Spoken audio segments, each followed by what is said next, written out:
মামা, তাহলে আজকের মতো আমি যাই। আমি যা বললাম তুমি কিন্তু সেভাবে চলাফেরা করো। এই জঙ্গলের আগামী দিনের রাজা কিন্তু তুমি। এই জঙ্গলের রাজা এবার আমিই হব। আমাকে এবার ঠেকায় কে?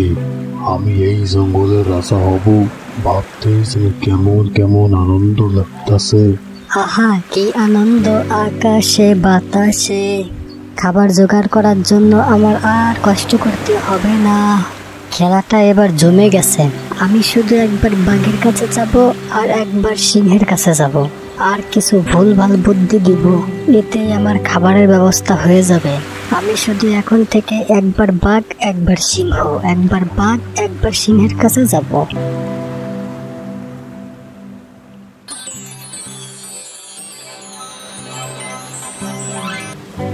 জানি না আর কতদিন রাজামশাই ও বাঘকে বোকা বানাতে পারবো। আমার মনে হচ্ছে খুবই তাড়াতাড়ি ধরা পড়ে যাওয়ানো। আরে না, আমি কি ভাবতেছি?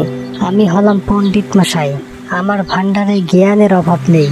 আমি আমার বুদ্ধি দিয়ে এগুলো ঠিকই ম্যানেজ করে নেব। আবার আমার খুবই খিদে পেয়েছে, এখন যাই দেখি বাঘ মামা কি করে। আরে পণ্ডিত মশাই, তুমি তাহলে আসছো? আমি তোমারই অপেক্ষা করতেছিলাম। শোনো পণ্ডিত মশাই, সিংহরাজার সকল সৈন্য সামন্তদেরকে তুমি কি হাতে আনতে পেরেছো?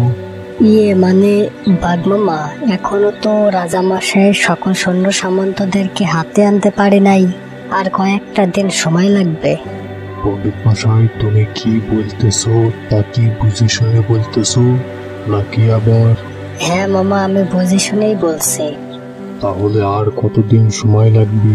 সঠিক সময় বলবে কিন্তু। বাঘ মামা, আমাকে আর 7 দিন সময় দাও। আমি এই 7 দিনের মধ্যেই সব ব্যবস্থা করে ফেলতেছি, আপনি কোনো চিন্তা করবেন না। তোমাকে সময় দিতে আসি, তুমি কোনো কাজের কাজ করতেছো না।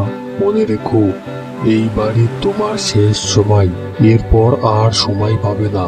মামা, আপনাকে আমি কথা দিলাম, আপনি 7 দিন পরে রাজার সিংহাসনে বসবেন।